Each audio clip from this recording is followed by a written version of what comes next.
বস এখন কথা হবে মর্দানি 3 নিয়ে, যেখানে মুখ্য চরিত্রে অভিনয় করেছে রানী মুখার্জি। তো কেমন হলো এই ছবিটা? আমার মায়াসাবা দেখার বেশি ইচ্ছে ছিল। আমি অনেক দূরে এই ছবিটা দেখতেও যাই, কিন্তু সেখানে আমি ছাড়া আর কেউ টিকিটই কাটেনি, যে কারণে শোটা ক্যান্সেল হয়ে যায়, আমাকে কষ্ট করে আবার আসতে হয়। দেন মর্দানির একটা থেকে শো ছিল অন্য একটা হলে, আমি সেখানেই ছবিটা দেখে আসি। তো কেমন হলো মর্দানি 3? দেখো, এই ছবিটা নিয়ে আমি এক্সাইটেড ছিলাম, তার কারণ হচ্ছে মর্দানির ব্র্যান্ড ভ্যালু। কিন্তু আমার একটা ভয়ও লাগছিল যে এই যে আগের দুটো পার্টের যে রাইটার ডিরেক্টর, মানে একটা পার্টে সে ডিরেক্ট করেছিল আর দুটো পার্টে সে লিখেছিল, গোপী পুত্রন, সে কিন্তু থার্ড পার্টের সাথে কোনোভাবে অ্যাসোসিয়েটেড নয়, যেটা কোথাও একটা গিয়ে আমাকে ভাবাচ্ছিল এবার কি জিনিসটা আগের মতো অত মজবুত হবে। কিন্তু প্রোমোতে যেরকম মল্লিকা প্রসাদকে অ্যান্টাগনিস্ট হিসেবে প্রেজেন্ট করেছে, সেটাও আমার দেখে খুব এক্সাইটিংই লাগছিল।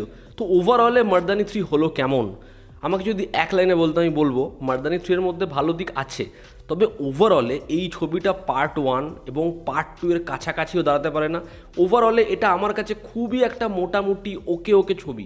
এই ছবিটা মানে কখনোই একটা এক্সট্রা অর্ডিনারি সিনেমা হয়নি, ইভেন ভিলেনের দিক থেকেও জাস্ট না বস, না।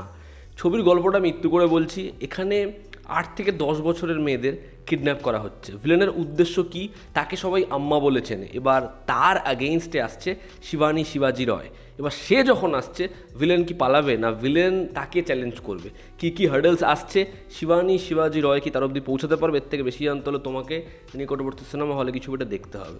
ছবির পজিটিভ দিক, নেগেটিভ দিক, আমার কাছে এই ছবির জন্য কিছু পজিটিভ দিক রয়েছে, তবে বেশ কিছু নেগেটিভ দিক রয়েছে। এবং আমি এটা বলবো, এই ছবিটা কিন্তু আমাকে কোথাও একটা কি ডিসঅ্যাপয়েন্ট করেছে।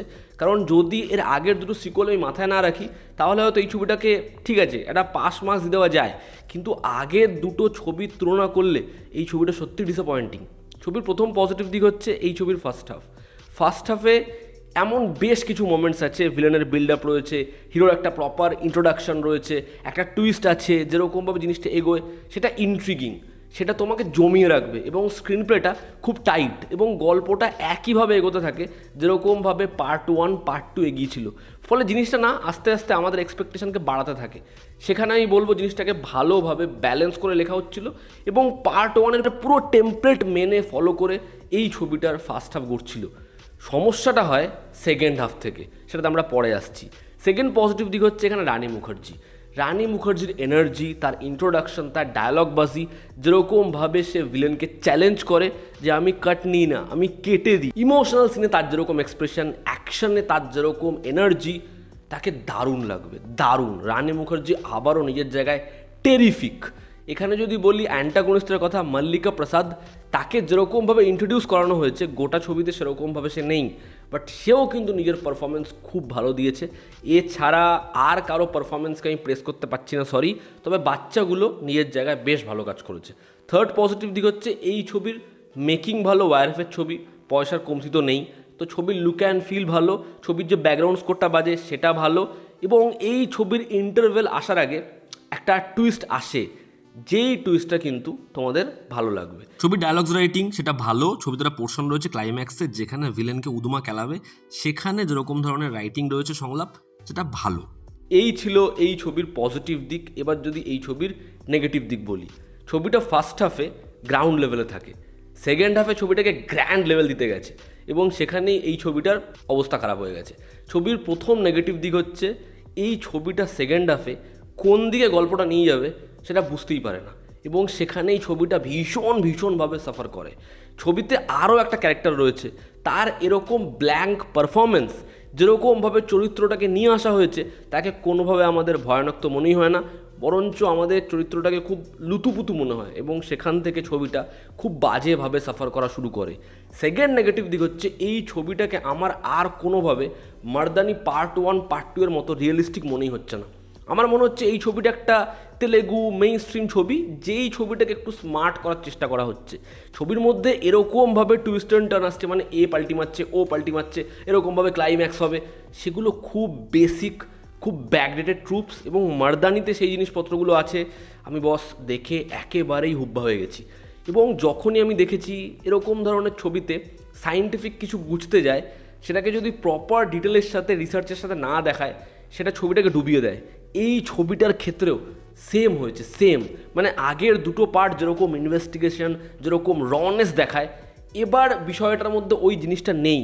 ফলে জিনিসটা খুব মেকি খুব ফেক মনে হয়। ছবিতে পার্টিকুলার দুটো সিন রয়েছে, তোমার মনে হবে এই সিনটার লজিক কী? একটা জায়গা রয়েছে যেখানে রানী মুখার্জির ক্যারেক্টারটা নিজের কাস্টিউম চেঞ্জ করবে, একটা ভেস ধরবে, তুই ভাববে এটা না করলেও হতো, এটার কোনো ইম্পর্টেন্সই নেই। এবং একইভাবে শ্রীলঙ্কা দেখানো হবে, সেখানে অ্যাট্যাক হবে, অ্যাট্যাকের পর আরও একটা সেট পিস রয়েছে, তোমার মনে হবে ওই অ্যাট্যাকের পরে এই সেট পিসটা কেন, ডিরেক্ট কাট টু ওটা থেকেই তো সিনটা আসতে পারতো।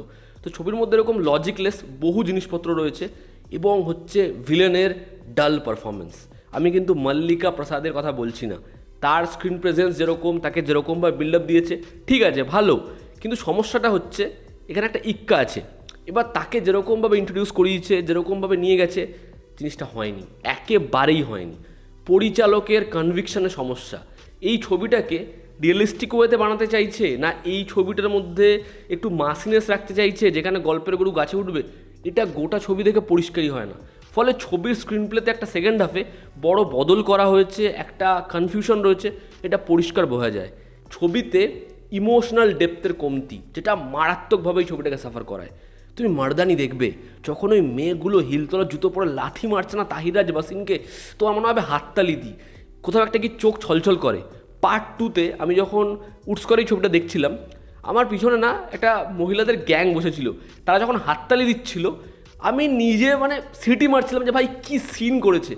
বিশ্বাস করো থার্ড পার্টে এরকম কোনো জায়গায় তৈরি হবে না। হ্যাঁ মনোলগ আছে, বাট ওই ভাইবসটা জাস্ট নেই। এবং যে পয়সাওয়ালা তার যা ক্ষমতা, যে গরিব মানুষ তার যা ক্ষমতা, এর একটা কম্প্যারিজন আমি ভেবেছিলাম ছবিতে তৈরি হবে। বিশ্বাস করো সেই অ্যাসপেক্টটাকেও ছবিতে কাজেই লাগানো হলো না।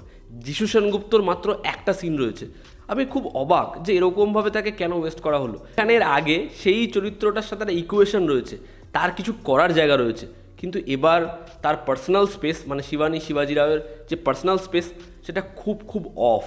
গোটা ছবির ইনভেস্টিগেশন যেন এরকমভাবে সলভ হচ্ছে, যেটাও খুবই মানে জোড়া তাপটি দিয়ে করা আর কি।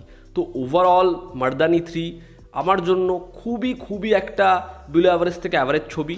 এই ছবিটা পার্ট 1 পার্ট 2-র মতো কোনোভাবে হয়নি। ভিলেনকে তারা তাহিররাজ বসিন বা যদি বলি হচ্ছে বিশাল জেথুয়া, মানে ওই লেভেলের বানাতেই পারেনি। বা হচ্ছে একটা পার্টিকুলার ধরো সেট পিস যেখানে একটা বল আসছে, ক্যারেক্টারটা ঘুরে যাচ্ছে, পিছন থেকে চরিত্রটা এসে হামলা করছে, ওরকম ধরনের কোনো সেট পিস, বা যখন বেল্টের বাড়ি মারছে বা যখন জুতো দিয়ে মারছে, যেভাবে ওয়ার্ক করেছিল ওরকম কোনো দৃশ্য, সিটি মার পয়সা উসুল দৃশ্য এই ছবিতে নেই। তো নতুন পরিচালক এই ছবিটা বানিয়েছে, মার্দানির যে সোল সেটা কোথাও একটা কি নষ্ট হয়েছে বলে আমার মনে হয়। তোমরা এই ছবিটা দেখেছো, তোমাদের কি অপিনিয়ন জানিও। জনতা আমাদের পাশে আছে, আবার দেখা হচ্ছে, টেক কেয়ার।